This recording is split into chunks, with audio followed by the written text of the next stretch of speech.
बिस्मिल्लाहिर्रहमानिर्रहीम वअन अबी हुरैरह रज़ियल्लाहु अन्हु मा आबा नबी सल्लल्लाहु अलैहि वसल्लम तुआमन क़त्तु इन इश्तहाहु अकला व इल्ला तरका औ कमा क़ाल अलैहि सलातु वस्सलाम रवाहुल बुखारी व मुस्लिम।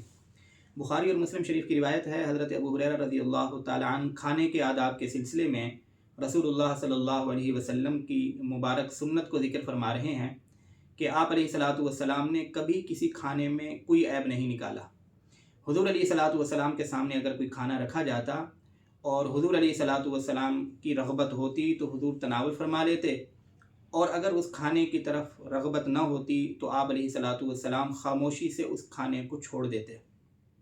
इस हदीस में मेरे और आपके लिए सबक है कि ये खाने के आदाब में से है कि खाने की ऐब जोई न की जाए।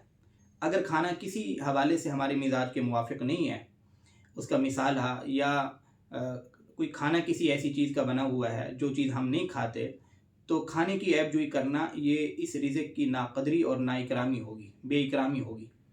इसलिए कोशिश करनी चाहिए कि अगर खाना मिजाज के मुवाफ़िक नहीं तो खामोशी के साथ छोड़ देना चाहिए। अब सवाल ये पैदा होता है कि ये जो खाना छोड़ दिया है, ज़ाहिर है ये खाना अगर कोई नहीं खा रहा घर में तो अब इसको ज़ाय किया जा सकता है। इस हवाले से भी ज़हन में रखें, वो खाना जो हम किसी वजह से नहीं खा रहे, हमारे मिजाज के मुवाफ़िक नहीं था, कहीं से कोई खाना आया, अब वो खाना अगर लोगों के खाने के काबिल है तो ग़ुरबा तक पहुँचा दिया जाए, और अगर खाने के काबिल ही नहीं है तो फिर भी कोशिश की जाए कि उसे कचरे के अंदर न डाला जाए। ये रिज़्क़ की इंतहाई नाक़दरी है और नाशुक्री है, बल्कि उसे ऐसी जगह पर रखा जाए कि जहाँ से जानवर परिंदे आके उससे मुस्तफ़ीद हो सकें।